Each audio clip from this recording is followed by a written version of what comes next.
Good morning, everybody. What is it gonna take for you to succeed? Success has many different shapes and forms. It doesn't have to be financial or buying a lot of material goods. I'm thinking of success more in terms of being present as a parent or being a good partner, giving value to the people around you. Always add something positive to them. The thing that really matters is that it's your goals, something that inspires you. And what do you have to do to succeed? What do you have to do to reach your goals? And when it seems a little bit daunting to keep on going, when it seems a little bit uncertain whether we're making progress or not, it's nice to feel inspiration by some people that walked ahead of us.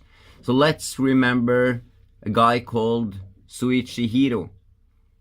He had a dream that he could help modernize Japan, that he could help motorize Japan. But he was fresh out of engineering school right after the Great Depression. So he worked on perfecting his machining and his design, and then he was rejected trying to deliver his parts to Toyota. He was rejected. He faced a lot of ridicule because of that. He went back to engineering school. He studied his subject, got even deeper into his craft for 2 more years. And then he tried to set up his workshop. But this was the start of the Second World War. So at the time when he wanted to set up his workshop, the Japanese imperial forces, they had priority when it came to concrete. What did he do? He started inventing his own manufacturing process for concrete. And he was able to pull it off, although he was really into manufacturing metal parts. He was able to do that. So now he's ready to build his factory. Then there's the Japanese forces losing ground in the Pacific and steel becoming in high demand. So he can get no steel, no rebar for building his factory. He found alternative to have rebar to reinforce his concrete buildings, and he did build his factory. After knowing that if he could just manufacture, he will be awarded contract so he can deliver parts. But Second World War, American bombing planes doing a very good job. So they bombed his factory. What did he do? Rebuild. After he rebuilt the factory and was ready to get back up to speed manufacturing parts, it was bombed again. What did he do? Shuichi Hiro kept on going. He rebuilt it again. And then right after a war, when everything seemed to be pointing upwards, finally peace in the country, big earthquake hits. The whole factory is leveled. He got no more manufacturing facility. He was totally out of money at one point, and he slept in his little workshop. The only way he could keep on going at all was after he married. He had to give safety with his wife's jewelry.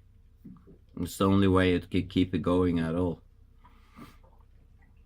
But he kept on going. And then, after rebuilding the factory and being able to produce engines,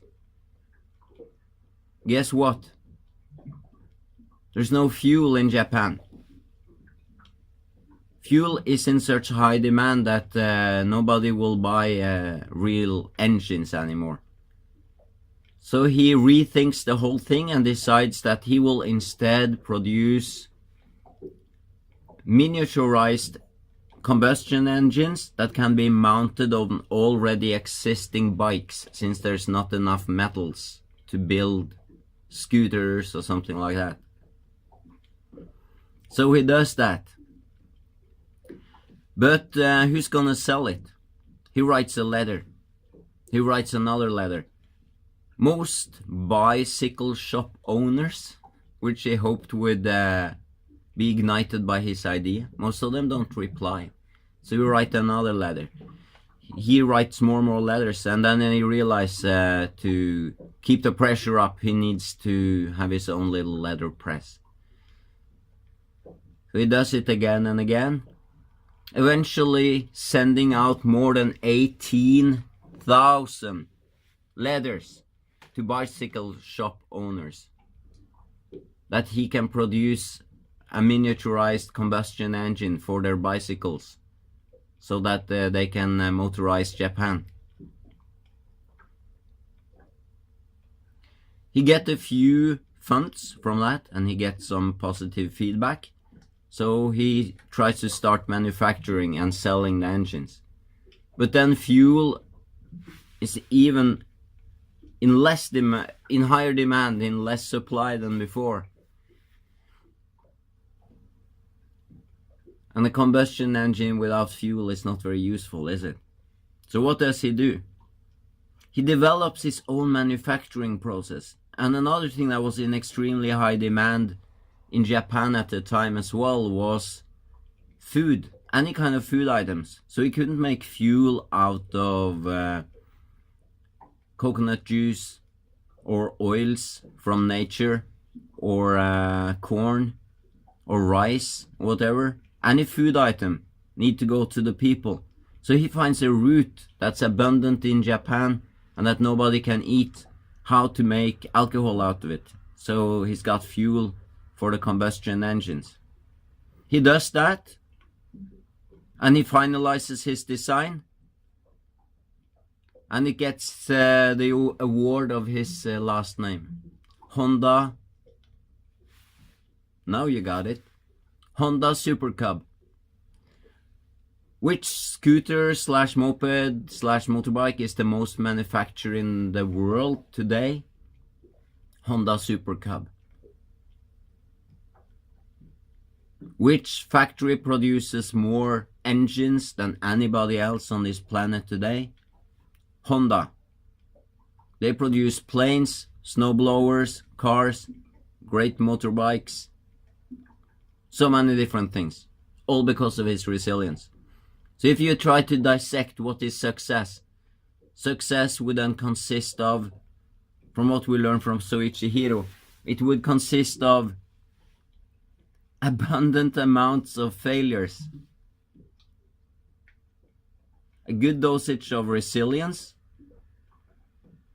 and having a vision. Even if it seems daunting and impossible to reach, you need to have a vision.